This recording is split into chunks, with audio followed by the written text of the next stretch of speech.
Bismillahirrahmanirrahim. Assalamualaikum warahmatullahi wabarakatuh.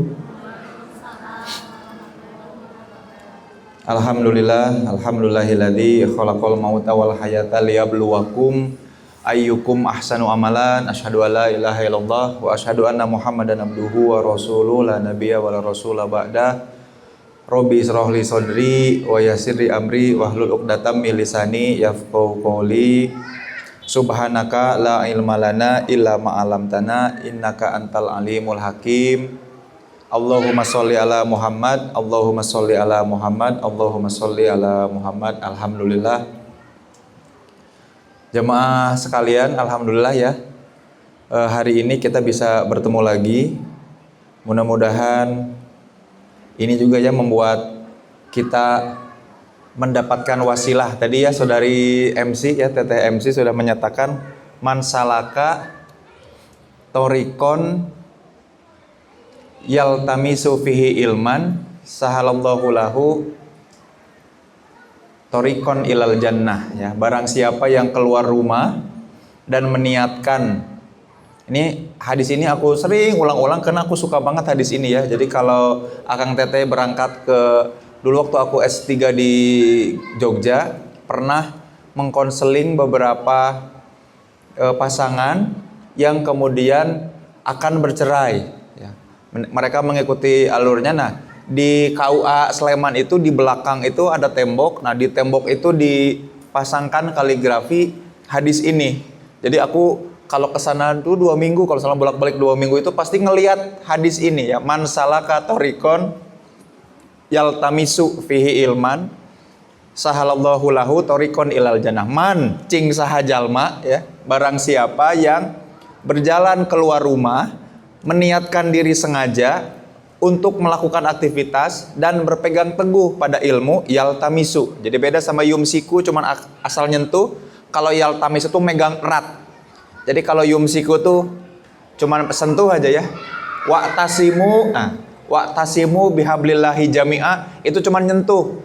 Aku nempel deh, aku ikut deh, kan itu ya, nyentuh. Kalau yaltamisu mah berpegangan erat. Jadi kalau kita menggelantung ya, kalau lagi pull up atau punya pull bar di rumah, itu kita ngegelantung, itu namanya yaltamisu, berpegangan erat pada ilmu. Nah, kata di hadis itu, sahalallahu lahu, maka Allah akan permudah baginya, lahu baginya, torikon jalannya, ilal jannah, menuju surga. Nah, mudah-mudahan pertemuan ini jadi wasilah yang membuat kita dipanjangkan umurnya dalam kemanfaatan, diluaskan rezekinya dalam keberkahan ya, dan kelak dipertemukan dengan orang-orang yang kita cintai di surganya Allah yang penuh kenikmatan. Amin ya Allah ya Rabbal alamin ya. Selalu seneng ya kalau diundang sama Bengkel Diri mah. Kenapa? Ya pertama ya karena respect aku sama Umu Balkis, satu. Kedua karena yang menghubungi senior aku ya, nggak enak kalau nolak senior ya, senior di SMA ya. Teh Vini suaminya juga senior aku di SMA dulu. Dan yang keduanya karena filosofi Bengkel Diri aku suka. Jadi bengkel itu ya, kalau bapak-bapak ini suka ke bengkel ya. Kalau teteh-teteh kan cenah jarang ya. Oli juga taruh ganti oli punya motor ya. Oh kena ganti oli itu gitu. Bengkel itu kan isinya ada mekanik ya, orangnya namanya mekanik. Tapi istilah mekane itu dari bahasa Yunani kuno. Mekane itu urut-urutan cara yang kalau diulang hasilnya sama, atau kita sebut sekarang bahasa ilmiahnya sistem. Mekane itu diadopsi, disadur ke dalam bahasa Inggris jadi mesin. Mekane itu jadi mesin, di Indonesiain jadi mesin, kan gitu ya. Mekanik orang yang selalu bergulat dengan mesin. Nah, ini aku senang sama filosofi Bengkel Diri ya, bengkel. Jadi ada tempat di mana tempat itu mempelajari sistem atau mekanisme diri. Kebayang sampai sini paham ya? Berarti diri teh punya urut-urutan cara yang alamiah ketika menghadapi sesuatu. Contoh gini, kalau di dalam ilmu biologi ada yang namanya sistem pencernaan, gitu ya. Akang Teteh punya sistem pencernaan? Kan di dalam sistem itu ada organ, betul ya? Mulut, organ, betul. Nanti ada, kalau pencernaan apa aja urutannya? Mulut, terus Tenggorokan apa kerongkongan? Kalau kita makan, masuknya ke kerongkongan atau ke tenggorokan? Kudu sekolah deui ieu mah SD ya. Nah itu teh kan organ, nanti ada lambung kan gitu ya, usus, paham sampai sini ya? Kan urut-urutannya kayak gitu. Jadi kalau Akang dan Teteh datang ke dokter, terus mengeluhkan sesuatu yang ada hubungannya sama makanan, aduh sok rada sensitif ya. Contohnya makanan bergizi gratis gitu ya. Kan kasusnya adalah keracunan. Tadi bagian mana keracunannya? Apakah di organ mulut? Paham sampai sini ya? Termasuk mekanik di bengkel juga gitu kan? Betul ya? Ketika motor datang kan ditanya keluhannya apa? Di bagian mana? Ya sok kekeletekan di mana? Di spakbor, di mesin, di bagian belakang, di bagian ban, di bagian dompet. Eta mah tuh. Bukan bagian mekanik bengkel. Paham ya sampai sini kebayang ya? Jadi filosofi bengkel diri itu asik. Karena kita di bengkel diri mencoba untuk mencari apa yang alami di keseharian kita, dan kalaupun ada masalah, gejalanya apa, di bagian mana, mudah-mudahan mekaniknya bisa benerin. Betul ya? Paham ya? Kebayang sampai sini ya? Syukur-syukur kita bisa ngebenerin. Pernah nggak teteh-teteh suka gemes nih yang udah punya suami, suaminya teh hayo ngoprek segala hal dioprek. Sabtu Minggu teh bukan ngajak healing kayak gitu ya, tapi ini ngoprek genteng, ngoprek spiteng gitu ya. Segala dioprek gitu ya, kan lagi ngulik. Ini mekanismenya seperti apa kan gitu ya. Nah, termasuk juga menarik nih di antara mekanisme atau urut-urutan cara yang kita lakukan, ada barangkali hal-hal yang juga kita tidak ketahui. Seperti apa urutannya? Makanya bengkel diri teh seneng diundang karena filosofinya menurut aku pas banget. Betul ya? Teh ya? Pahamnya sampai sini kebayang ya? Ada urut-urutan cara yang kalau kita ngerasa punya masalah di situ, kita harus cari tahu ini masalahnya di sebelah mana, aku harus ngapain. Dan semua masalah kemudian pasti ada penyelesaiannya secara ilmiah. Punten, akang teteh sekalian, Islam agama perbuatan, dan Islam itu agama yang ilmiah. Harus ada penjelasan yang ilmiah. Ujug-ujug semua kembali kepada Allah. Kembali kepada Allahnya itu harus ada penjelasan dan upaya ilmiahnya. Harus ada penjelasannya, nggak bisa. Punten ini mah dulu ada sirah ya. Akang teteh kalau buka kitabnya Ali As-Salabi, kemudian akan menemukan sebuah kisah yang menarik. Tapi Ali As-Salabi itu nerbitin banyak buku, salah satunya perang-perang Rasulullah. Ketika awal-awal hijrah, teman-teman atau sahabat-sahabat yang ada di Madinah, Yasrib dulu namanya, di Madinah itu sangat antusias sama apapun yang disampaikan sama Rasulullah. Sampai-sampai di titik dimana orang Madinah kan beda sama Mekah ya. Mekah itu kan kondisinya pedagang, mereka juga berusaha, berniaga dan lain-lain. Kalau Madinah itu udah pernah pada umrah belum? Nanti umrah sama aku ya, kapan-kapan ya. Kalau di Mekah mah, luar biasa loh ya. Usahawan, apa orang-orangnya juga kalau ngomong karakternya tuh to the point, nggak pernah basa-basi. Nah kalau kita kemudian naik kereta cepat tuh ya dari Mekah ke Madinah, kita akan menemukan bahwa ada perbedaan. Di Madinah mah banyak perkebunan, pertanian. Ya makanya kalau main nanti kebun kurma di mana di Madinah ada kebun kurma yang enak tuh, luar biasa. Nah karena karakternya pada petani, orang-orang yang suka berkebun, nah ada sahabat-sahabat yang kemudian ketika antusias adanya Rasul di Madinah, nanya ke Rasul, "Duhai Rasul, ini kami nih lagi nanam kurma nih. Menurut engkau apa yang perlu kami lakukan?" Nah pokoknya semua tuh pada antusias kalau ketemu Rasul itu pada nanya. Terus ketika ditanya kayak gitu, Rasul jawab apa? Kalian tanam atau tidak tanam, kalau Allah menghendaki akan tumbuh, maka tumbuhlah. Gitu kata Rasul. Aku ulangi kalimatnya ya. Kalian mau tanam atau tidak tanam, kalau Allah menghendaki akan tumbuh, ya tumbuhlah. Nah si petani ini jadi, gitu ya. Ya udah kalau gitu serahkan kepada Allah. Betul ya?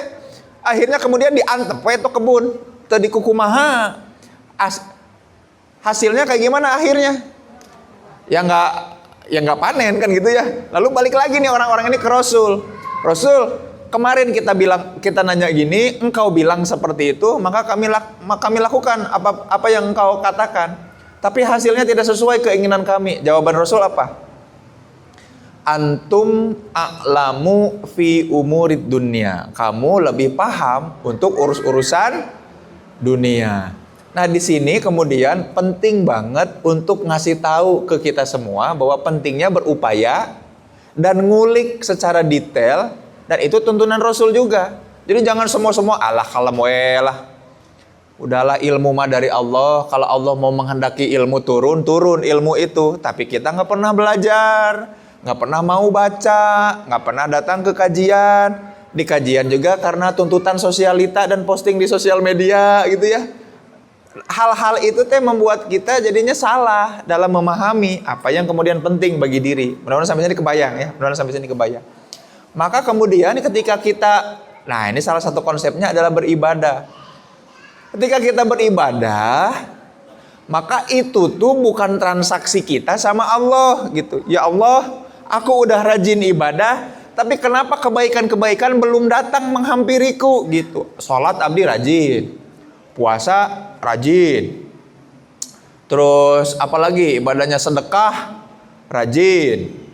Kenapa kok kemudian aku ditipu, aku kemudian naudzubillah ya, kemudian selain ditipu dikhianati orang, kok hal-hal yang aku inginkan tidak pernah kejadian. Kenapa ya Allah? Padahal aku udah rajin ibadah. Nah kayak gitu ya, mulai muncul pertanyaan. Kade, hati-hati, nanti kita akan luruskan nih pemahaman soal ibadah. Terus yang kedua, kalau Akang Teteh sempat nyimak yang viral-viral kemarin ya, ada sebuah acara stand up komedi ya, si Panji Pragiwaksono. Di salah satu komediannya itu dia cerita tentang orang yang rajin sholat. Nah gitu ya, orang yang rajin sholat belum tentu benar kan jadi pemimpin kan gitu ya. Masa milih pemimpin dari rajin apa enggak sholatnya kan gitu ya. Nggak tahu nih, Akang Teteh pernah merasakan nggak? Si itu teh rajin sholat ternyata nilep duit gini kan. Pernah nggak? Rajin sholat tapi tetap ngomongin orang lain, ngefitnah orang lain.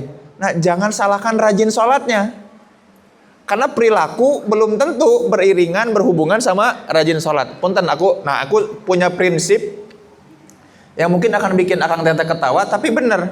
Ini aku selalu ulang-ulang soal uang. Uang, ini perhatikan baik-baik kalimatnya. Uang tidak menjamin kebahagiaan. Betul nggak? Setuju? Setuju nggak ini? Setuju ya? Uang tidak menjamin kebahagiaan. Setuju? Dengan kalimat itu apa artinya kita nggak butuh uang?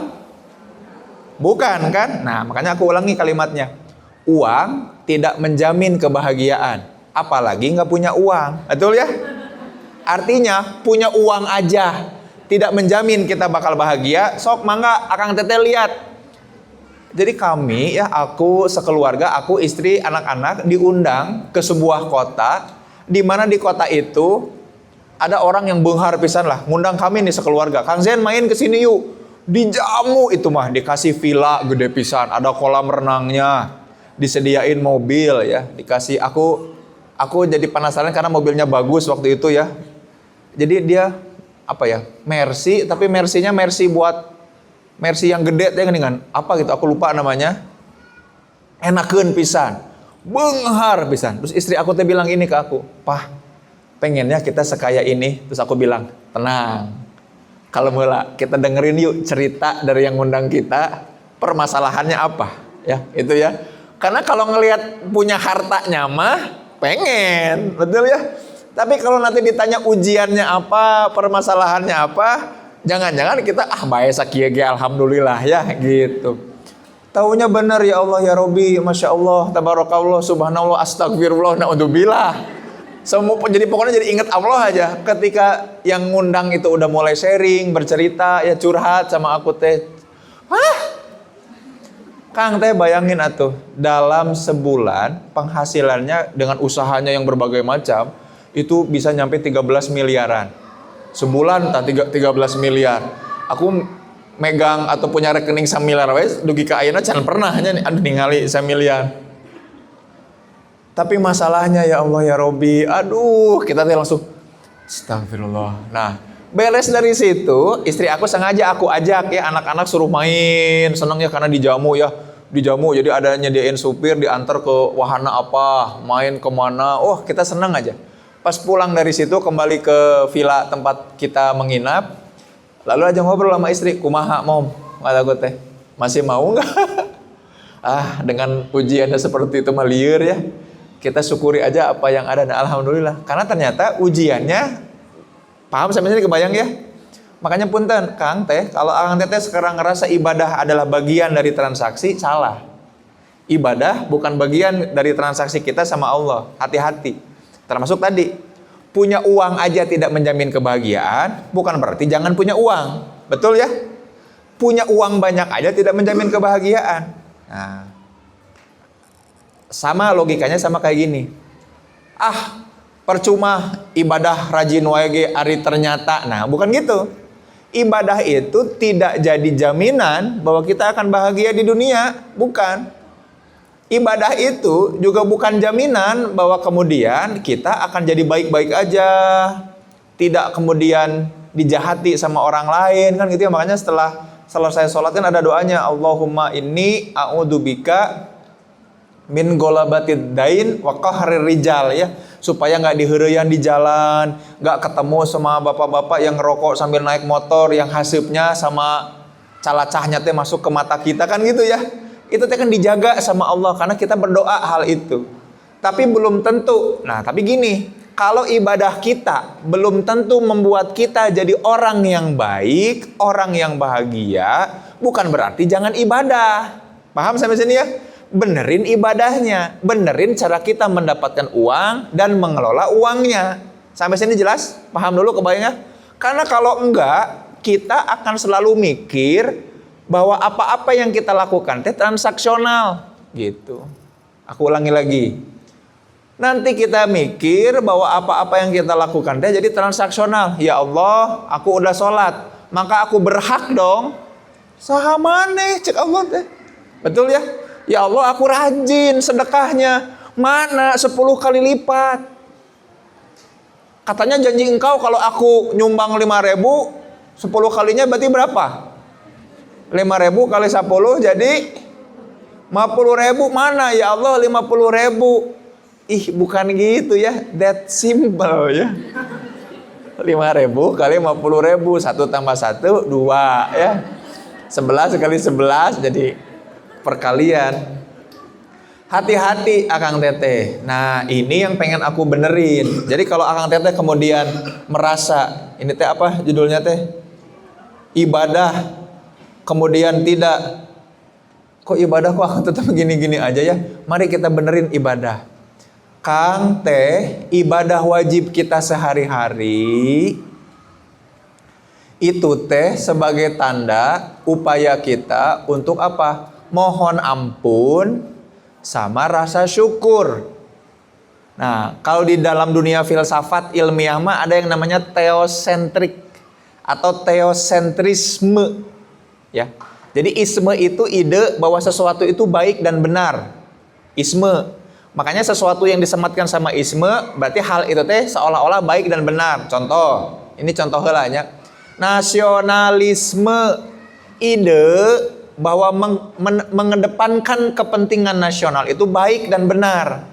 Kata orang-orang nasionalisme, orangnya disebut nasionalis. Kebayang sampai sini ya?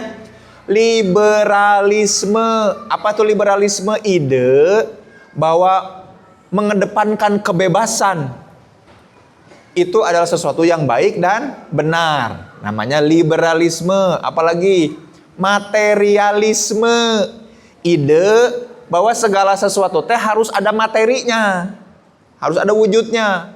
Kalau kamu cinta sama aku, mana buktinya? Apa wujud cintanya? Nah, itu namanya materialisme. Ide bahwa sesuatu itu harus ada materinya. Nah, Islam itu Akang Teteh ngajak kita secara ide ke arah yang namanya teosentrisme. Apa itu teosentrisme? Ide bahwa segala sesuatu yang terjadi pada kita pusatnya adalah Allah. Teos, sesuatu yang gaib, yaitu Allah. Teosentrisme. Jadi kejadian kehidupan kita itu bukan untuk kita, tapi untuk siapa? Untuk Allah itu dulu.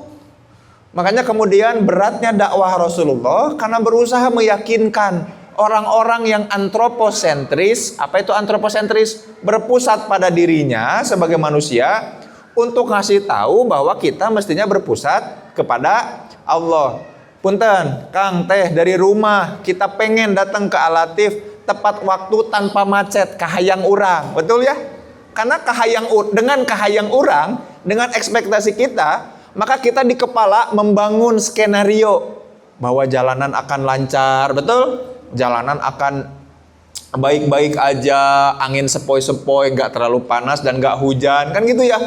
Karek yang ngeluarkan motor atau mobil, tatut macet, kan gitu ya. Ya Allah, kenapa tidak sesuai? Kenapa tidak sesuai dengan keinginanku? Ya karena kita masih antroposentris. Pusatnya ke siapa? Ke diri kita. Bayangin, pengennya datang ke sebuah tempatnya disapa, Kang Zen gimana, sehat? Kang Zen masih punya 5 miliar enggak nih, aku mau kasih enggak? Kan gitu kahayang mah. Skenario kita.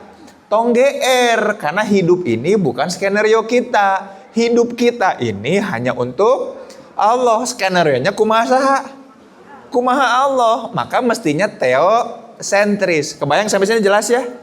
Maka punten, hari ibadah kita teh untuk siapa? Kalau akang teteh masih mikirnya transaksional, nah paham sampai sini ya, transaksional. Ya Allah, aku sudah bersujud menghamba kepadamu, maka berilah. Untuk itu tidak ada rasa keberhakan. Ya Allah, aku beribadah ini bentuk rasa terima kasihku karena engkau berikan nikmat bahkan ke hal-hal yang tidak aku minta, kan gitu ya? Betul ya? Ya Allah, terima kasih bahwa engkau tidak menganugerahiku keburukan-keburukan yang engkau timpakan karena aku tidak menginginkannya. Kan itu kan seru gitu. Nah, ini hati-hati mindsetnya. Jadi mindset kita harus teosentris, berpusat kepada Allah. Makanya berat bagi seorang Amr bin Hisham yang dijuluki oleh kabilahnya Abul Hakam, orang yang sangat cerdas dan hakam adil ya, untuk menerima kalimat tadi, la ilaha illallah walau asyar kalimati, kata Rasul, maukah engkau aku kasih sebuah kalimat yang dengan kalimat itu kemudian engkau akan berkuasa atas dunia bahkan akhirat, kata Rasulullah. Nanya Amr bin Hisham teh, kalimat apa itu? La ilaha illallah Muhammadun atau wa ana Rasulullah, kata Nabi Muhammad SAW. Lalu apa kata Amr bin Hisham? Wah bahaya nih kalau aku pakai kalimat itu. Nah, siapakah Amr bin Hisham? Akang teteh tahu? Nah, umat Islam, umat Muslim kemudian menyebutnya dengan julukan Abu Jahal. Jadi makanya kenapa Rasul berdoa kepada Allah, ya Allah berikanlah aku salah satu di antara dua Amr. Karena ada dua orang bernama Amr ya, yang keren banget di zaman itu, influencer, sosok berpengaruh yang luar biasa. Yang pertama jadi sahabat Rasul dan kita semua mengenal beliau sebagai Khulafaur Rasyidin. Sahabat terdekat Rasul, Amr bin Khattab gitu ya, atau Umar bin Khattab. Satu lagi kemudian tadi namanya Amr bin Hisham yang kita kenal dengan Abu Jahal. Karena beliau nggak mau, dan orang Quraisy itu masih percaya dengan superhero-superheroan. Kalau ada Rasul, orang yang mulia, manusia yang keren, memang jadi walinya Allah, yang menjadi perwakilan Allah, mestinya gimana? Mestinya sakti atau betul nggak? Mestinya sakti. Kenapa ini mah yang jadi Rasul itu manusia biasa? Bahkan ada di surat Al-Furqan dinyatakan, orang-orang Quraisy bilang, malihada bi rasuli, Rasul macam apa ini? Yang datang ke pasar buat berdagang, bernegosiasi, ngangkutin barang, ngangon onta, ngangon domba. Coba bayangin, yang tidurnya cuman beralaskan tikar doang sampai detik-detik kematiannya. Rasul macam apa? Rasul itu kalau memang utusan Allah, kata orang kafir Quraisy, mestinya turun dari langit punya kekuatan. Betul nggak? Minimal kalau dia nyentuh air itu menyembuhkan dan bisa dijual. Gitu ya. Kade, hati-hati. Makanya kenapa Rasul itu julukannya uswat. Laqad kana lakum fi Rasulillahi uswatun hasanah. Uswatun teh sarua, mirip sama kita tapi versi lebih baiknya. Paham nggak sampai sini? Kebayang ya? Kan akang teteh sering suka ngebanding-bandingin ya. Punten coba coba cek keranjangnya aja. Di aplikasi kuning atau hijau, coba cek keranjangnya. Mau dicek out teh kan cicing heula, ngabandingkeun heula sugan aya nu leuwih murah, sugan aya nu leuwih deukeut kan gitu ya. Kita bandingin kan mana yang lebih baik. Nah, kurang lebih itulah yang Allah maksud. Nggak, coba cek nanti tafsir Imam Qurtubi. Uswatun hasanah itu artinya Rasul itu mirip sama kita tapi versi yang lebih baik kalau dibandingin.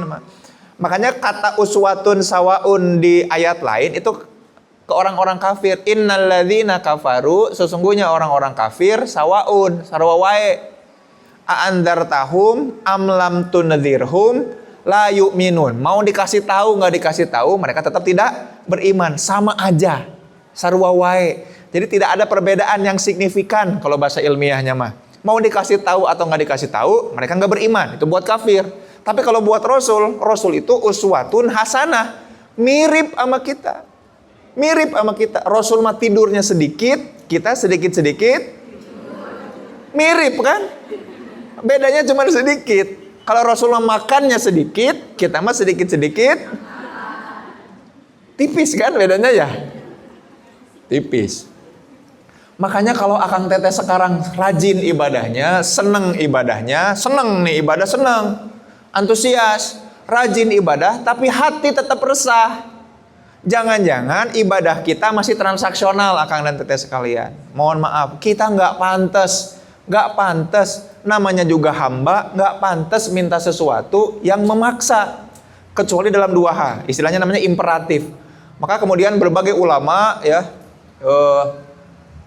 aku baca Imam Asy-Syaukani, Ibnu Umar, Ibnu Qayyim Al-Jauziyah di Taman Cinta dan Orang-orang Merindu menyatakan kayak gini.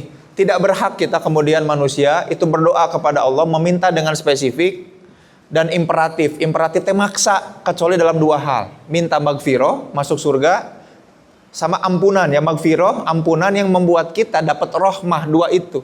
Nah, selain dua itu tong maksa. Ya Allah, pengen jodoh yang mirip Jungkook ya Allah.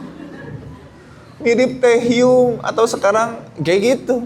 Yang buat yang laki-laki, ya Allah minimal kayak Raisa, Isyana, Pevita, ya Allah.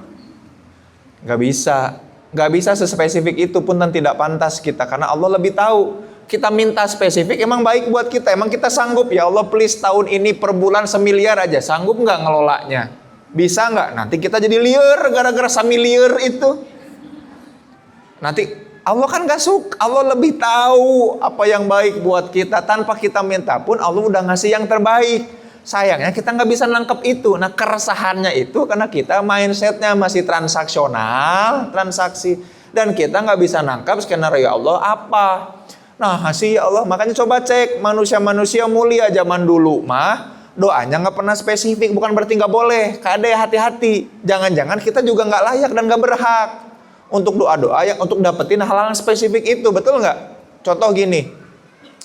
Ya Allah meni hoyong teh mobil-mobil listrik yang Cina yang keren sekarang, ada BYD, ada Denza, ada macam-macam meni hoyong teh. Terus kata Allah teh, padahal Allah udah bikin skenario, Zain Permana, engkau akan jadi expert di transportasi publik yang membuat kamu punya jabatan-jabatan komisaris coba.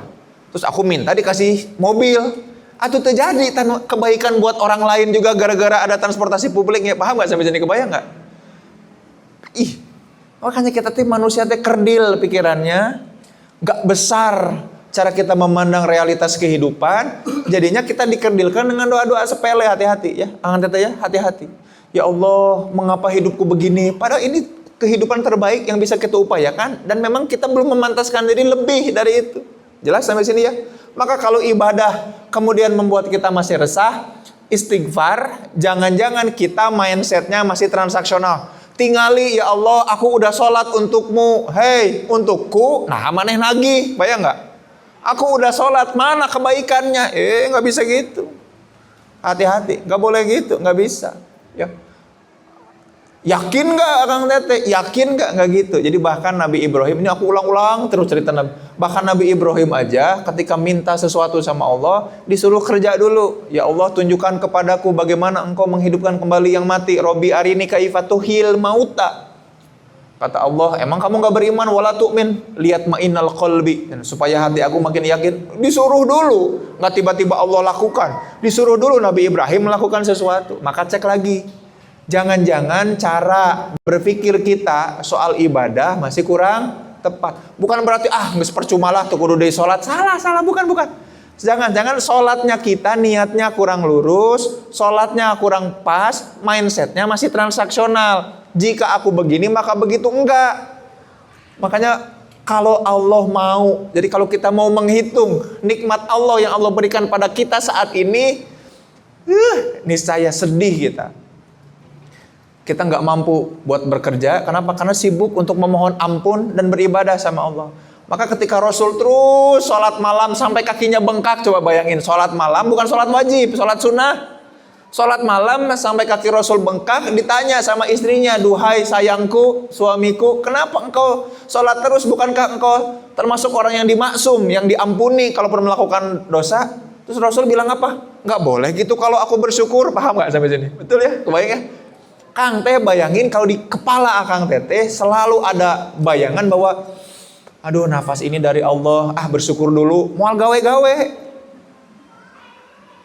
Ya Allah, mata ini masih jernih melihat ya. Aku kaget ya kemarin pas ngecek mata, Allah udah ada plusnya. Belum kepala 4, ini mau kepala 4-nya. Alasnya kumaha ya abis bolor ya.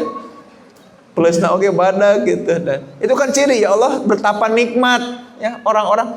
Nah, tuh pakai kacamata teh, kalau kena debu harus dielapan, capeknya. Kan kalau debu kena mata tinggal ngicep, gitu kan beres. Udah ada fiturnya. Ya Allah, fitur pembersihan mata yang Engkau berikan kepada hamba ini luar biasa. Pernah nggak bersyukur atas itu? Ente, makanya betul ya. Bayangin, Kang teh kalau Allah udah ngasih, aduh luar biasa. Yang Allah kasih itu selalu terbaik. Masalahnya kita mah rewel, wae. Makanya orang-orang mulia zaman dulu ya ketika berdoa jarang spesifik. Menyalahkan diri, minta ampun karena makin merendahkan diri di hadapan Allah, Allah makin sayang sama kita. Doa Nabi Adam, Robbana dzolamna anfusana, inti nama hayang balik di ke surga kan gitu ya. Kenapa aku dikeluarin dari surga ya Allah? Kita makan to the point. Ya Allah hayang balik deui lah, please ke surga, please. Sorry, I'm sorry, hayang balik. Kan teu kitu doanya. Robbana dzolamna, aku dolim ya Allah, anfusana pada diriku sendiri. Wa illam taghfir lana, kalau engkau tidak mengampuni, wa tarhamna dan ngasih rahmat sama aku, lanakunana sesungguhnya aku minal khosirin adalah orang-orang yang rugi. Ada enggak kalimat minta balik lagi ke surga? Enggak ada. Nabi Yunus dilegleg sama ikan, dimasukkan ke kedalaman. Doanya gimana? La ilaha illa anta, tiada Tuhan melainkan engkau, subhanaka, maha suci engkau ya Allah.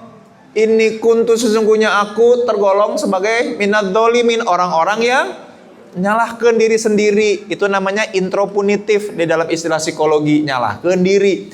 Ada nggak bilang kayak gini, ya Allah bebaskan aku dari perut? Nggak spesifik kan, betul ya? Nabi siapa lagi? Nabi Musa. Nabi Musa ngebunuh orang, dikejar-kejar jadi buronan dari Mesir sampai Madian, agak jauh ke utara, mungkin Maroko kalau sekarang. Dikejar-kejar, capek, lapar, liar, tebaga duit, lapar pokoknya mah Nabi Musa teh. Apa yang kemudian beliau doakan kepada Allah? Apakah bilang, ya Allah berikan aku MBG ya Allah? Apakah begitu? Enggak, kan doanya apa?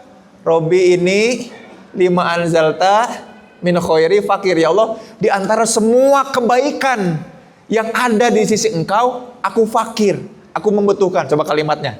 Kalimatnya tuh menarik ya. Kalimatnya tuh sangat teosentris.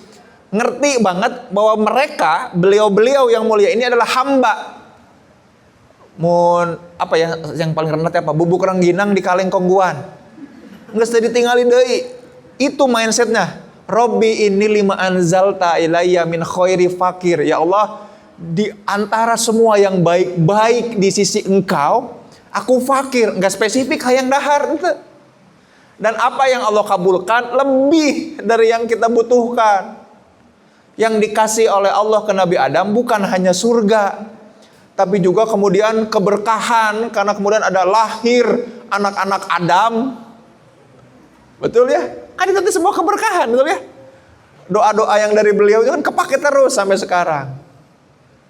Nabi Yunus bukan cuma keluar dari ikan, tapi apa yang terjadi? Masyarakatnya sudah beriman, betul ya? Dan keluar dari ikan teh, kemudian dia dapat makanan yang banyak, seger lagi, berdakwah dan gak usah capek-capek dakwah karena masyarakatnya udah beriman. Tuh skenario Allah lebih indah. Nabi Musa, punten, Nabi Musa apakah dapat makanan? Dapat kerjaan, dapat istri. Lebih dari sekedar makanan. Makanan mah cuma dapat siang hari, kalau MBG mah udah aja gitu. Ini mah enggak, dapat istri, dapat kerjaannya juga sekalian. Luar biasa, bisa bikin lebih dari makanan. Makanya Allah ya Karim, jangan-jangan. Nah ini yang pertama ya, kenapa ibadah kita masih resah? Cek lagi, jangan-jangan Kang, ibadah kita masih transaksional dan kita jadinya ngerasa berhak. Mun bahasa Sunda nama nurus tunjung. Gak ada sopan santun kita sebagai hamba sama Allah. Karena makanya sholat kita untuk Allah, karena kita barangkali selama antara sholat dengan sholat itu banyak dosanya. Maka ketika sholat lagi mohon ampun. Dan di antara sholat ke sholat lagi banyak nikmatnya, tapi kita luput bersyukur. Maka kita lakukan itu. Jadi ibadah yang mahdoh, ibadah yang wajib, itu sama sekali tong dihitung. Ya jadi nanti gini, ya aku suka sama dia, nanti akan teteh yang belum nikah menilai orang jangan dari ibadah mahdoh, itu mah wajib. Kenapa kamu suka sama aku, Beb? Ya karena kamu sholatnya rajin. Itu mah wajib, lain kerajinan, kewajiban. Kalau orang tidak sholat, itu red flag. Geus tong ditinggali deui, anggap eueuh. Karena dia bukan tipe orang yang akan membawa kita ke Allah. Paham sampai sini ya? Aduh puasa ge aku sempat batal tara tamat. Sia. Itu mah kewajiban. Paham sampai sini ya? Bukan sesuatu hal yang keren. Keren banget dia sholat duhur, dia sholat asar, soleh. Cantang tuh, itu mah kewajiban, bentuk syukur kita dan bentuk mohon ampun kita sama Allah. Paham sampai sini, kebayang ya? Tong dihitung eta mah. Puasanya rajin, puas dek ningali puasa di kumaha puasa, nggak bisa. Maka kemudian kalau kita ngecek ayat-ayat soal ibadah, kita mesti kritis. Kita mesti ngecek lagi banyak ayat-ayat soal abidun, soal ibadah, soal menjadi abdinya Allah, Abdullah. Yang kita tahu kan yang ini doang ya, wa ma khalaqtul jinna wal insa illa liya'budun. Dan tidaklah Allah menciptakan jin dan manusia, melainkan untuk ibadah. Nah seolah-olah teh kamu tujuannya di hidup di dunia untuk apa? Untuk ibadah. Apa yang dimaksud ibadah? Sholat, zakat, sedekah. Bukan. Itu mah bukan itu ibadah yang dimaksud. Akang teteh sekalian. Kita cek surat Al-Baqarah ini sering juga aku ulang-ulang. Ada yang namanya konsep sibgoh di surat Al-Baqarah. Sibgotallah wa man ahsanu sibgotallah wa nahnu lahu abidun. Eta kalimat eta penting. Jadi ada konsep namanya sibgoh di Al-Baqarah, ya aku lupa ayatnya berapa ya.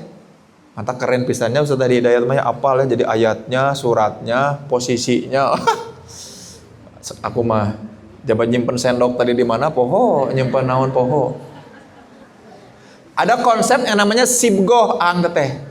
Sibgoh itu dalam bahasa Arab tuh artinya celupan warna. Jadi mun baheula mah di zaman Arab mah kalau kita pengen kainnya bagus warnanya, maka diambil tuh warna-warna yang ada di dunia, ya, pepohonan, floral atau buah-buahan, diambil warna-warnanya, kemudian nanti si kain itu dicelupkan. Nah, celupan yang terbaik, celupannya itu namanya sibgoh. Maka kita diciptakan oleh Allah pasti punya warna untuk mewarnai juga dunia, gitu ya. Nah di Al-Baqarah disebut kayak gini, sibgotallah, Allah punya sibgoh, ngasih celupan ke kita. Nah ini kalimatnya menarik, bagus banget, indah banget. Waman ahsanu sibgotallah, dan siapa yang lebih baik atau yang paling baik sibgohnya selain Allah. Wa nahnu lahu abidun, dan dengan cara itulah kita beribadah gitu. Indah banget ya ayatnya, suratnya.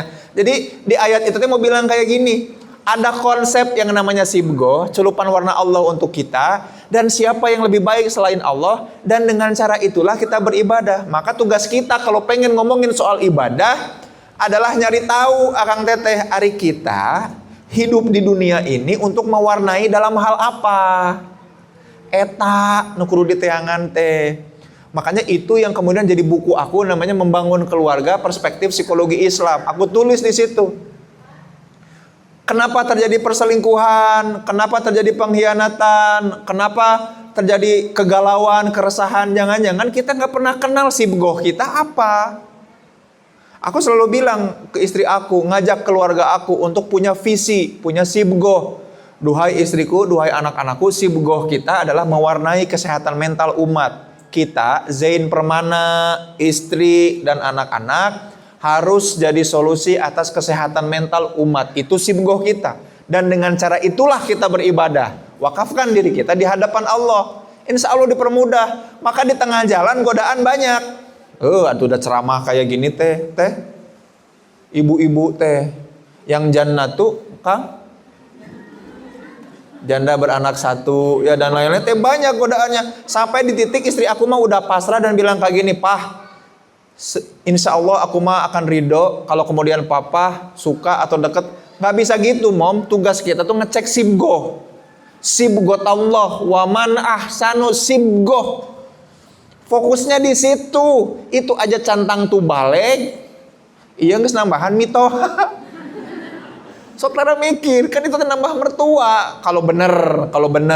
Makanya di KUHP sekarang alhamdulillah ya, pernikahan yang tidak terdaftar dan tercatat di negara dihitung perjinahan. Mau itu sah secara agama, di agama Islam harus disaksikan, disahkan oleh negara. Makanya surat di Al-Baqarahnya jelas, wa ankihu ayama minkum, dan nikahkanlah, itu suruhan ke negara. Artinya pernikahan harus atas otoritas negara. Nggak bisa nikah sembunyi-sembunyi di bawah tangan, yang penting rukunnya nggak ada, harus disaksikan sah tercatat oleh negara, titik. Makanya kita perlu banyak belajar, ngaji, itu supaya nggak gampang ketipu.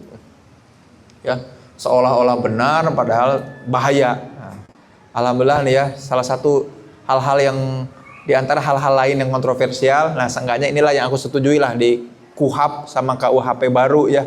Jadinya kalau ada pernikahan yang di bawah tangan dan lain-lain itu nggak boleh, atau itu mah harus tercatat oleh negara, nggak bisa. Nah jadi ngomongin etanya. Intinya akang teteh harus punya sibgoh. Punten, kalau akang teteh ibadah tanpa ngerti sibgohnya apa, percuma. Bukan berarti nggak boleh ibadah. Angger bakar resah, bukan berarti jangan ibadah. Angger bakar resah. Kebayang sampai sini ya? Sok tentukan dulu sibgohnya apa. Nah yang ibu-ibu harus nanya ke suaminya, duhai suamiku, akan diarahkan kemana keluarga ini, gitu ya. Yang akang-akang, yang bapak-bapak harus ngomong ke keluarganya, duhai istriku, ada permasalahan umat di bagian ini, kita harus ambil permasalahan itu, kita yang jadi solusinya. Paham nggak sampai sini? Setelah ngomong gitu, insya Allah akan dipermudah jalan kita. Ibadah nggak jadi resah lagi, karena ibadah kita udah clear. Kebayang sampai sini ya, jelas ya? Nah, tadi itu yang kedua tuh. Tadi yang pertama, kalau ibadah kita masih bikin resah, yang pertama, jangan-jangan niat kita masih transaksional. Kembali teosentris, Allah yang jadi pusat. Nah, yang kedua, kenapa ibadah kita masih tetap bikin kita resah? Karena kita hidup di dunia nggak punya sibgoh. Milu batur batur boga budak, batur nikah, hayu nikah. Batur boga budak, hayu boga budak. Batur jadi ASN, BUMN, buka usaha, hayu miluan. Tong kitu ai kita jadi solusi apa atas permasalahan umat? Wakafkan diri di situ. Makanya wajar dulu Rasul bilang masa depan mukmin atau orang muslim itu akan banyak, tapi banyaknya bagai buih. Apa bagai buih? Terpenting loba muslim teh, bener nggak? Muslim teh loba, tapi mana expertnya? Apa solusi umat muslim bagi kondisi pernegaraan ini? Kita nggak berdaya kok, kita nggak bisa ngapa-ngapain kok. Nah mulai dari keluarga, mulai dari diri, yaitu punya apa? Punya sibgoh. Maka sholat kita jadi nikmat, sedekah kita jadi enak, langkah kita jadi lebih mudah karena kita tahu sibgohnya Apa coba betapa banyak di antara punten ini masuk aku nanya ke teteh-teteh yang udah punya suami, coba tanya ke suami, ya kita arahnya mau kemana? Terserah bunda we. Anak kita mau disekolahin di mana? Kumaha bunda we. Pret we kabeh kumaha bunda. Bagaimana cara pendidikan supaya anak kita hafal Quran? Orang titipkeun we ka sekolah-sekolah tahfiz. Ari orang tua tara ngapalkeun. Ada orang tua tara diajar. Salat yang benar. Salat yang benar. Bari ngagoler jeung ningali HP. Orang tuanya teh pret Paham sampai sini kebayangnya? Sibgo. Mulai dari kita. Makanya aku masuk pakai pertanyaan ke anak-anak, Mas, siapa yang mau ikut papa ke masjid? Nggak ada, kurang ajar. Siap. Jadi kalau nyuruh teh nanya, aku mah nggak pakai pernyataan. Siapa yang mau ngambilin papa handphone? Nggak ada. Abang mau nolongin? Nggak mau. Teteh mau nolongin? Nggak mau. Alhamdulillah ya Allah bisa masih jalan sendiri. Kan gitu. Tapi anak-anak akan punya kepekaan dan merasakan lewat pertanyaan, bukan suruhan dan ancaman dan tantangan. Dakang aku juga dikerletik dikitukan ku bapak aku, jalahkeun batur. Kita yang punya kendali atas hidup kita jadi contoh. Balik lagi, uswatun hasanah. Yuk mirip sama orang lain, tapi kita versi terbaiknya. Jangan nyalahkeun orang lain, aku gini teh Kang karena luka pengasuhan orang tua. Makanya nyari kajian teh yang cerik-cerik, jerit-jerit, utah-utah. Ya karena gitu, kahayang nama bisa cerik, nikmat, menikmati. Enggak, kita harus logis. Islam tuh agama logika. Jadi pernah suatu saat Abu Bakar nanya ke Rasul, ya Rasul, di dekatmu aku ngerasa aku tuh selalu beriman, tapi jauh darimu aku ngerasa selalu berdosa. Ya karena kemudian kita perlu meluruskan kembali niat kita buat Allah atau buat deket-deketan sama orang lain. Itu ya, paham ya? Maka kalau ibadah kita masih membuat kita resah, sibgo akang. Nah ini terutama yang para laki-laki. Akang harus punya sibgo. Kang lah tong loba teuing gaya sibgo. Nu penting manganafkahan we urang mah tanggung jawab. Ya inilah Indonesia. Gini jadinya. Ada nggak solusi atas transportasi publik, penerangan jalan rusak, korupsi, pendidikan? Nggak ada kan? Alah, nu penting mah bisa diparaban budak. Dari mana hartanya, halal apa enggak? Bukan jadi pada diem ya, jadi mendingan nangis-nangisan banyak ya. Karena ini teh udah aduh ya Allah, tiba-tiba ada berita Sugan teh kita teh nggak punya uang ya buat nyumbang dana ke Sumatera, ke Aceh, ke saudara-saudara kita yang bencana teh. Sugan teh boga duit kita teh ya. Dananya terbatas karena anggarannya udah kepake. Ojo-ojo bisa nyumbang 16 triliun buat urunan sama negara-negara yang suka jadi penjajah. Coba. Sugan teh kita teh nggak punya uang ya buat nyokolahin sampai S3 teh, nggak kayak di Kuwait, di Libya, di Sudan ya sebelum sekarang perang, di Maroko, di Swiss, di Qatar. Sugan teh kita teh nggak punya uangnya, kita mah miskin. Sampai nggak bisa ya nyokolahin orang teh sampai S3 teh setinggi-tingginya gratis teh, sugan teh nggak bisa. Aitaeun sebulan makan bergizi gratis aja, bayangin sebulan makan bergizi gratis bisa menggratiskan sekolah di ITB sampai 40 tahun, Kang. Teh bayangkeun. Sugan teh eueuh urang teh duitna. Kebayang sampai sini ya? Mudah-mudahan kebayang ya. Sibgoh itu teh mesti dimulai dari kita sebagai. Maka ibadah kita jadinya bikin resah terus. Karena ibadah-ibadah cuman sekedar ngangkat tangan dan nungging. Tidak mengubah apa-apa. Makanya tegas banget. Innas sholata tanha anil fahsya iwal mungkar. Beberapa ulama menyebutkan fahsya itu menyakiti diri sendiri, berbuat bodoh, nikmat dan senang ketika berleha-leha, gak mau kemudian ngedorong diri untuk jadi pribadi yang lebih baik. Itu teh fahsya, merusak diri. Merusak diri itu teh. Merusak diri. Lebih senang scrolling, lebih senang nonton daripada kemudian mengkaji dan lain-lain. Itu teh fahsya itu teh. Iwal mungkar, merusak orang lain. Coba, punten ini mah, yang ngerokok di jalan, yang kemudian sambil naik motor, walaupun udah ada undang-undangnya, kekeh dilakukan. Yang berbuat kekotoran, buang sampah. Kemarin ada video lucu banget. Dia lagi kebanjiran, masih tetap buang sampah. Waduh Gusti ya Allah ya Robbi, eta kalakuan tuh. Makanya doharul fasadu fil bari wal bahri itu kan gitu. Telah tampak kerusakan tuh karena perilaku kita. Kalau kata Allah Ta'ala tufsidu fil ard, janganlah merusak dunia. Bukan, kita mah hanya berbuat. Makanya kalau ibadah kita masih bikin kita resah, tadi yang pertama jangan-jangan masih transaksional, seolah-olah Allah teh hanya tempat minta dan kudu jadi. Yang kedua, kita tidak pernah punya sibgoh, makanya ibadahnya jadi kosong, cuman menggugurkan kewajiban. Padahal ibadah itu harusnya menguatkan. Ya Allah hatur nuhun, dari subuh sampai zuhur tadi Engkau kuatkan aku untuk jadi solusi atas kesehatan mental. Ya Allah hatur nuhun nih, dari zuhur sampai nanti asar nanti aku kebagian untuk caper kepada Engkau ya Allah, menemani bapak-bapak dan ibu-ibu di sini untuk makin kuat kesehatan mentalnya supaya ibadahnya benar. Paham sampai sini kebayang ya? Nah akang teteh nanaonan. Sok nanaonan, sibgohnya apa? Waman ahsanu sibgot Allah wa nahnu lahu abidun. Kang teh aku teh begitu gemes ya. Maka kalau akang teteh sampai kajian di titik di mana yang idealnya begini, idealnya teh di sini tak, idealnya di dia, kenyataannya di dia, dan kita teh pasti sedih ya tuh. Makanya betapa Rasul sedih. Kalau akang teteh nanti umroh main ke Gua Hiro, kelihatan dari Gua Hiro bagaimana Rasul melihat kondisi Mekah itu yang semraut luar biasa. Wajar atau sedih oge, bener nggak? Ada patung disembah, nyembelih kambing buat patung, bangkena di mana? Didinya ngagoler, darahnya, bakteri, virus ada di situ.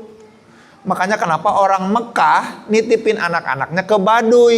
Karena di Mekah zaman itu penuh polusi, makanan basi yang diajukan buat patung, sembelihan yang basi, peperangan, mabuk-mabukan, berjudi, pembunuhan. Anak kecil, bayangin punya anak, iya mah lain lalaki budak teh, hoream ngurusna nitipkeun ka suku Baduy juga, percuma gimana orang kubur we hidup-hidup. Kan gitu, kelakuan Umar bin Khattab kan gitu sebelum masuk Islam, kan gitu ya.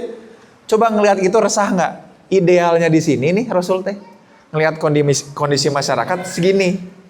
Nah sekarang aku balik ke akang teteh. Kang teh, kalau akang teteh sering belajar, sering kajian, nggak akan tenang atuh. Akang teteh jadi punya standar kayak gini nih. Punten ini mah. Pelatihan atau gini aja, belajar memilah sampah we. Simple kan? Kalau akang teteh tahu pemilahan sampah yang benar, dah hidupnya nggak tenang atuh dan gemes tuh ngelihat kelakuan pasangan, kelakuan anak. Tong gitu, jangan dibuang, itu bukan tempatnya, bukan begini. Dah pasti kehel atuh. Paham sampai sini ya? Maka banyak orang yang memilih tidak berilmu, tidak resah hidup teh. Betul ya? Mending sok, punten, akang teteh beli jus, pakai yang akang kopi, pakai gelas plastik, betul ya? Dikumahakeun. Banjur we piceun, betul ya? Harusnya diapain? Wadahnya kita cuci, lalu kita keringkan, dan dia bisa kita simpan nanti jadi sampah plastik yang mudah untuk di-recycle. Gitu ente kita. Ente. Makan apa? Cilok, batagor, diplastikan. Kenyot. Seep tah. Si plastik teh. Piceun we, kita bersihin dulu, kita keringin, kita kumpulin plastiknya. So, kalau level pendidikan kita di sini, datu gemes no karena itu teh.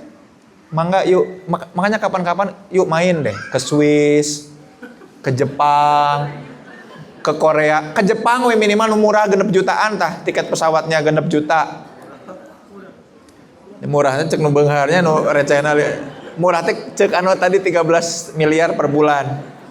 Akang teteh di sana nyari tempat sampah, sok jalan nyari tempat sampah. Jalan nyari tempat sampah, ada nggak tempat sampahnya? Karena memang tidak boleh buang sampah di fasilitas publik itu, sampahnya dipilah. Serunya. Terus kalau misalkan kita naik transportasi publik ya, tinggal beban budak mah masih di level sini tah, di level sini. Dan mudah-mudahan sekolah tinggi terus. Kalau sekolah tinggi terus, dia akan mulai melihat ada kesenjangan antara yang ideal dengan kenyataan. Tak aku ada di posisi itu. Makanya betapa Rasul dulu zaman dulu bayangin ngelihat, ya Allah, itu kudu kumaha ya Allah, tiba-tiba datang bapak-bapak berbaju putih, berjubah putih, ngekepan Rasulullah dari belakang. Coba Kang bayangin, Akang lagi dicartil tuh di atas, ngelihat kondisi kota Bandung di gua, tiba-tiba ada bapak-bapak pakai baju bodas nangkep Akang di belakang. Ih, sugan lekong. Ya, nangkep di belakang terus bilang, Ikro, sok. Itu nyuruh apa? Bukan nyuruh la ilaha illallah, bukan gitu kan?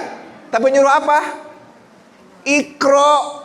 Urang teh dititah diajar. Itu poin ketiga. Kalau akang teteh ternyata masih ibadah dan masih resah, jangan-jangan kita ibadahnya tanpa ilmu. Ngeblank otak teh.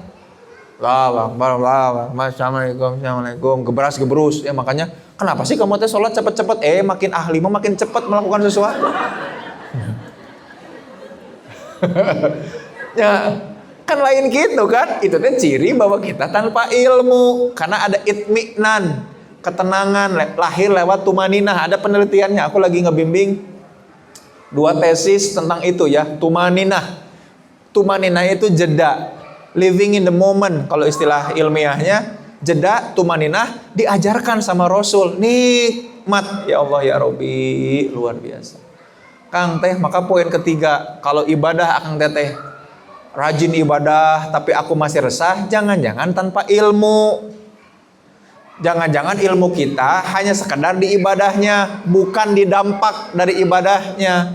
Saum, ada kontrol teori, sholat, ada kemudian kontrol diri, sedekah, ada kemudian simpul-simpul society dan sosial. Itu teh karena ilmu. Makanya orang-orang soger akan teteh cek ya. Orang-orang yang punya ritual yang mirip sama sholat, biasanya latar belakang pendidikannya tinggi. Yang bukan muslim. Coba apa? Yoga, pilates. Mereka rajin melakukannya karena ritual berulang itu mensejahterakan psikologis dan intelektual mereka. Sok cek, jurnalnya ada. Sok cek, terpercaya mah kita sholat gebrus, apal maknanya apa. Makanya ada ayatnya kan enak banget. Qad aflahal mu'minun. Beruntunglah orang-orang yang beriman. Alladzina hum fi sholatihim khosyi'un. Beruntunglah orang mukmin. Yang kayak gimana yang beruntung teh? Yang ketika sholatnya khusyuk teh bukan fokus tapi khusyuk karena ilmu, karena tahu di sholat ini aku lagi melatih apa, di rukunya aku melatih apa gitu ya. Makanya ada ayat di surat Al-Fatih jadi ayat kemenangan. Muhammadur Rasulullah walladzina ma'ahu asyidda'u 'alal kufari ruhama'u bainahum.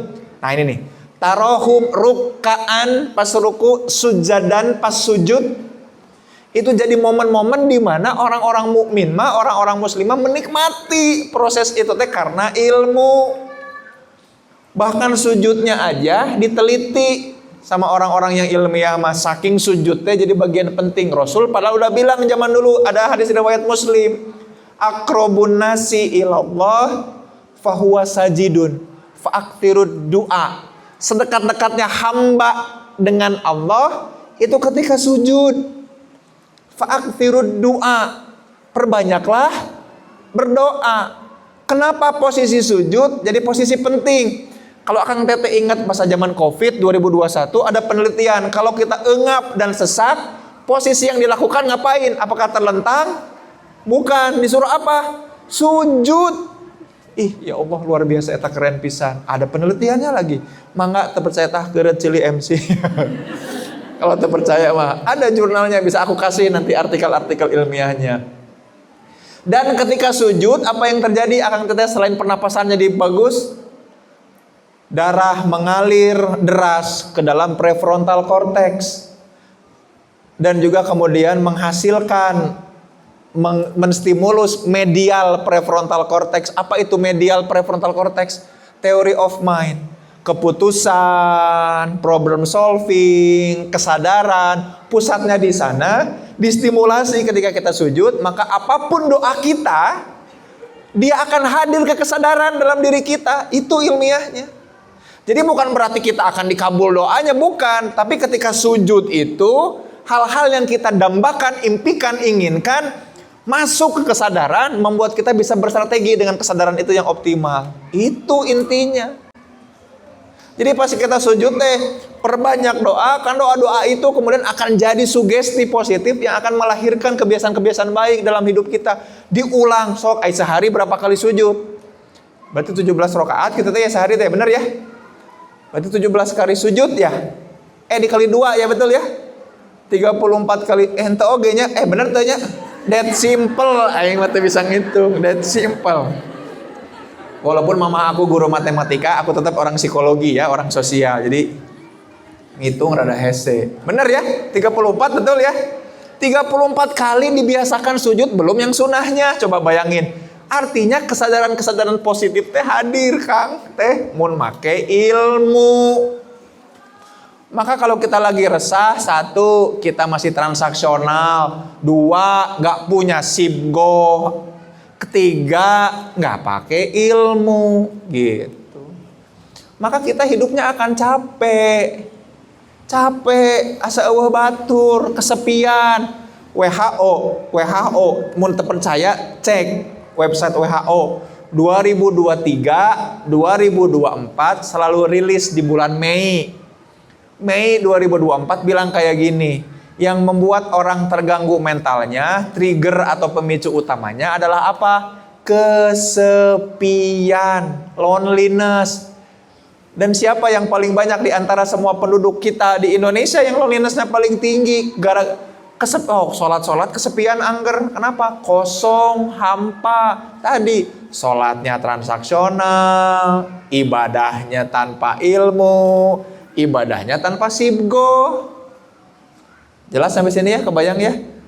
Alhamdulillah ya, siang ini kita bertemu panas-panas ya. Kemarin makan hujan wae nya, Bandung teh tiris biasanya, Bandung teh bener, Bandung pisan. Nama kembali ke Bandung versi neraka. Asap panas deh ya. Tapi jadi kangen Mekah ya. Aku mah kalau umroh teh pasti milih musim panas. Kenapa? Karena sepi.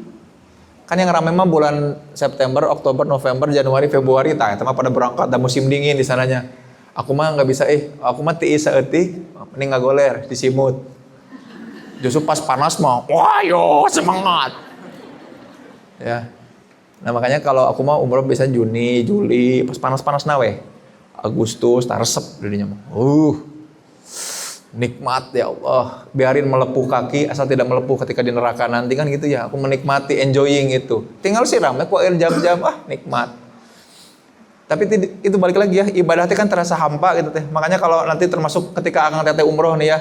Kenapa aku ngomongin ini? Karena aku hari ini baru ngadepin ya buat istri sama mertua supaya bisa berangkat nanti umroh.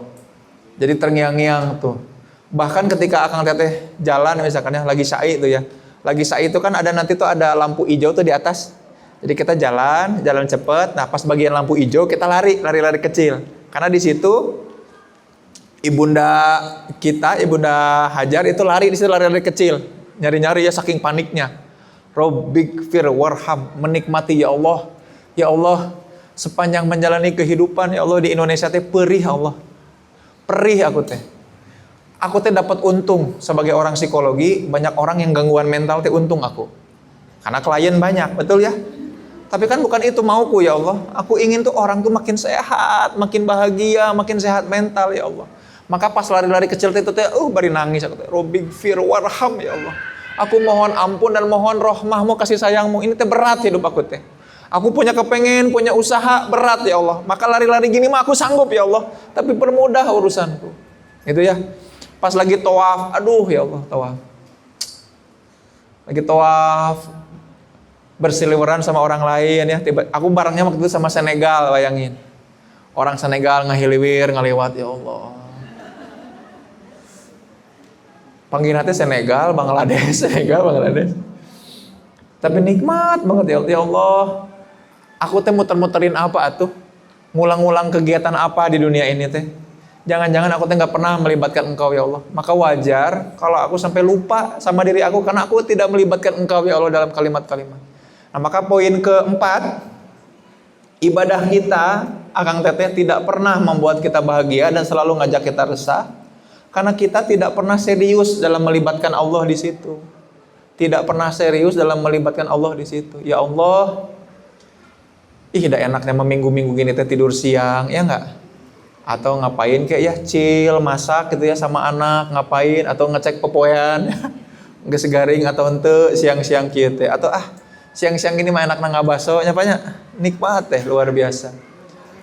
Ya tapi kan balik lagi, ya Allah, aku ingin melibatkan Engkau, aku ingin kemudian Engkau ngelihat, aku ingin ngelihat postingan aku ini ya Allah, aku ingin Engkau nge-like postinganku ini ya Allah, aku ingin Engkau tuh nge-share kelakuanku ini ya Allah kepada malaikat-malaikat untuk mendoakan. Kan gini ya, ketika kita ngumpul di sebuah majelis, maka malaikatnya turun menaungi sayap-sayap kita. Maka kalau kita berdoa sambil gini tuh, itu tuh akan nancep langsung berpilin. Maka yang keempat, libatkan Allah. Kalau kita kalau kita lupa melibatkan Allah, ini ada ayatnya menarik. Wala takunu kalladzina, ini menarik nih ayatnya. Wala takunu kalladzina, dan janganlah kalian semua termasuk aku kalladzina, termasuk tergolong kepada orang-orang yang nasullaha, yang lupa sama Allah. Kalau kita lupa sama Allah gimana? Fa'ansahum, akan dibikin lupa juga kamu anfusahum, sama diri kamu sendiri. Ulaika humul fasikun. Kalau akang teteh ngerasa kesepian, hampa, kosong, urang teh nanaonan, asa teu eksis, kebayang nggak? Apalagi akang teteh yang udah punya anak remaja, weng we budak teh kamana ayeuna teh? Pergi sama bestinya, pergi sama gengnya, kita ditinggal berdua, rek ngomong jeung pasangan ngomong ke naon deui, asa bosen jeung maneh deui kan gitu ya. Itu teh mulai muncul kehampaan. Hati-hati kalau nggak melibatkan Allah, ulaika humul fasikun. Kita jadi orang-orang yang fasik. Dibikin lupa sama diri kita teh, dibikin kita amnesia. Amnesia itu bukan lupa ingatan pokok, tapi kita nggak inget hal-hal yang prioritas, nggak inget hal-hal penting, mudah didistraksi, mudah disugesti. Makanya banyak banget ya keranjang kita. Alus asupan adalah keranjang alus didistraksi di dunia teh gampang. Maka hayo libatkan Allah. Udah 4 ya, kebayang sampai sini ya. Ulangi lagi. Yang satu karena apa? Transaksional. Kedua, gak punya sibgo, itu penting pisan buat arah keluarga kita. Yang ketiga, kudu boga ilmu, ngaji teh harus kemudian nerep dan dipraktekkan. Dan yang keempat, tidak pernah serius melibatkan Allah. Makanya ada satu tips nih, gimana ya Kang supaya melibatkan Allah. Jadikan Allah imbuhan dalam setiap kata atau kalimat kita. Ini makan kita dilatih sejak kecil, imbuhan. Kalau kita ngomong apa? Bejir gitu ya. Dari huruf A, anjay gitu ya. Naon deui? Kan gitu ya. Padahal jadikanlah kata-kata imbuhan teh kata-kata apa? Allah. Makanya aku mah inget mertua aku kabeh we ngomong Allah. Ya Allah, ya Allah, ya Allah. Ayo we ngomong ya Allah. Nah, minimal itu yang kita mulai latih. Libatkan Allah dalam keseharian kehidupan kita, ya. Makanya kalau akang teteh kemudian lelah, ya ada 3 istilah nih. Ini terakhir ya, akang teteh ya, sebelum kita nanti mungkin ada tanya jawab ya. Atau kemudian mungkin kita akan simulasi kali ya. Simulasi naon ya? Tapi ininya naon ya? Simulasi naon? Ada istilah namanya tired. Itu lelah. Tired, lelah. Lelahnya lelah fisik. Kalau kita kemudian habis kerja capek, habis nyese, cara rangkel, tangan spesifik, itu namanya tired, lelah. Tired tuh. Ada istilah lain, lebih ekstrim dari tired, namanya exhausted. Exhausted, ya. Itu mah kenapa? Hari Senin nyese, Salasa nyese deui, Rebo nyese deui, hayo we tangan teh dipake nyuci. Udah mah sekali nyuci teh lelah tired. Ini mah terus diekspos kegiatan yang sama, maka jadi apa? Exhausted. Paham sampai sini ya? Nah, tapi ada istilah ketiga, namanya fatigue. Fatigue juga lelah, tapi bukan cuma fisik, tapi juga mental.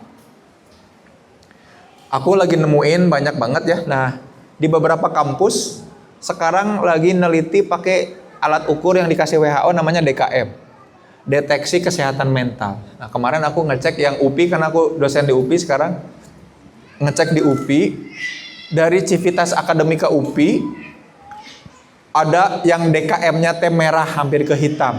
Artinya deteksi kesehatan mentalnya teh buruk. Total ada 3.000 orang, coba bayangkan. Jadi di UPI teh ada 3.000 yang tidak sehat mental. Berem. Nah itu teh kemudian gara-gara apa? Akang teh sekalian.